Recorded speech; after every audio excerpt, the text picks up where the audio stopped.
Hi, second graders. Miss Chikini here with your grammar and language arts lesson for today. So we're going to be working on sentences. And we know that sentences must be a complete idea. In order for a sentence to be a complete idea, they have to have two parts. They have to have a subject and a predicate. Our subject tells us who or what the sentence is about. Usually the subject is found in the beginning of the sentence. And our second part of a sentence is our predicate. And our predicate tells us what something is or what it does. So we're going to watch a quick video about subject and predicate, and then we're going to do an activity on it. A sentence is a group of words that tells a complete idea. It has words in a special order that makes sense and is clear. To write a complete idea, here's all you have to do. Listen to my rhyme, my friends, I'll rap it out for you. A complete sentence has one big rule that must be met. It must have two important parts, a subject and a predicate. A subject and a predicate. A subject and a predicate. That's the rule that must be met. A subject and a predicate. A subject is who or what the sentence is about. A person, place, or thing is a subject, there's no doubt.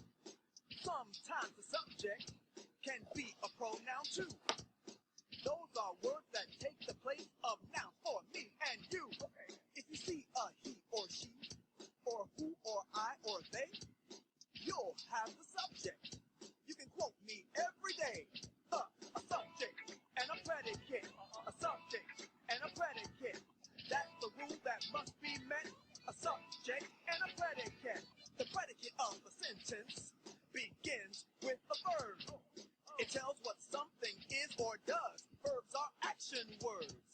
There are being verbs that you will often see, like is and are and was and were, and am and been and be. A predicate can include an adjective or two.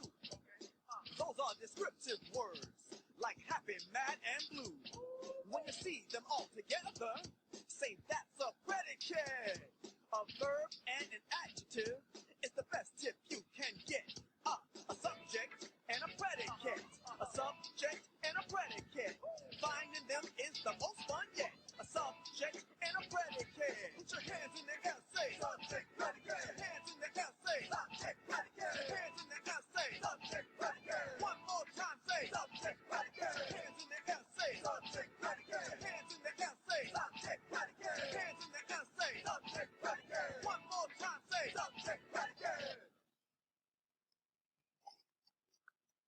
All right, very good. So we're going to do our activity now that we learned a little bit more about our subject and our predicate. We learned that subjects are usually nouns, so a person, place, an animal, or a thing. And our predicate starts with a verb. So again, it's telling us what something is or what it does, that action that it does. And that is the beginning of our predicate. So we're going to look at sentences and see if we can find the subject and the predicate. And a clue for this is, for subject, I usually ask these questions. Who or what is the sentence about?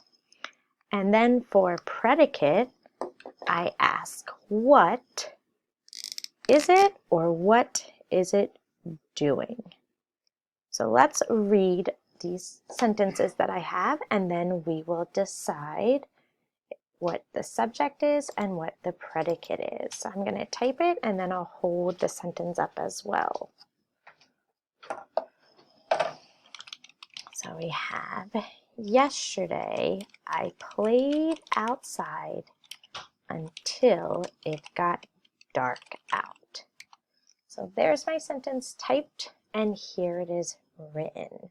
So if I was thinking about our subject, Remember I said my subject is who or what the sentence is about. Whoops. All right, so if I had yesterday, I played outside until it got dark out. I want to know who is the sentence about. So I would go into the sentence and see if I can answer that question. Who is the sentence about? I can see the sentence is about I, the person that is talking. I did this. And then for my predicate, remember my predicate tells what, that's their key word, what something is or does. So I'm going to ask, what is this person doing? And I can find the answer. That person played outside until it got dark out. That would be your predicate. So your subject, again, is who or what the sentence is about, and your predicate is what they are doing or did, or what they are. Sometimes it might be an animal, not a person. So every sentence will have a subject and a predicate. All right, let's look at our next sentence.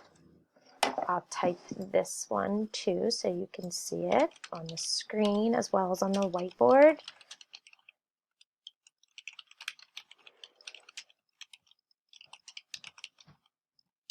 All right, so there's our sentence. I typed it on the screen for you, and it's also here on the whiteboard. Sally spent the day in bed because she didn't feel good. So think about the subject of the sentence. Who or what is this sentence about? So we can ask that question. Who is in this sentence? And my answer would be Sally. So Sally is my subject. Then I would ask, what is Sally doing? Or what is she? And my answer is Sally, oops, let me get the purple, spent the day in bed because she didn't feel good. That tells me what she did, and it tells me my action. Remember, a predicate will start with an action or a verb. All right, let's look at one more sentence. I'm going to type this one on the screen. It'll be a little bit different.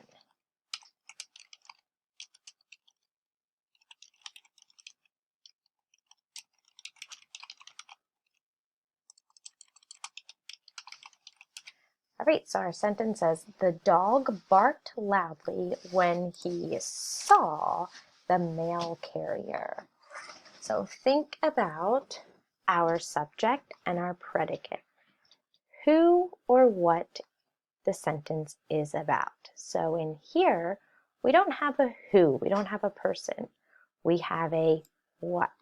So what is the sentence about? And the answer would be the dog. So the dog is our subject. That's what the sentence is about.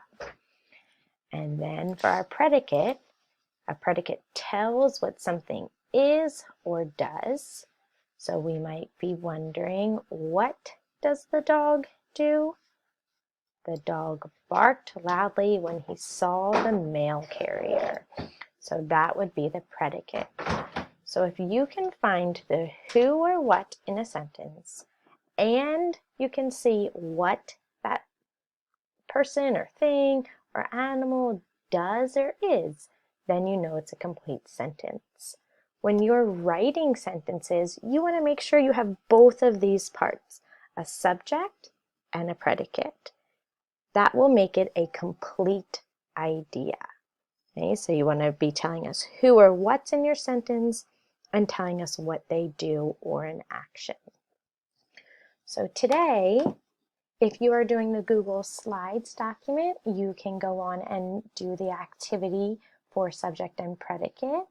And if you are just doing the packet that was printed or your parents printed it for you, you can write sentences down. I would write about 5 sentences and see if you can locate the subject and the predicate of the 5 sentences you wrote. Great, see you next time.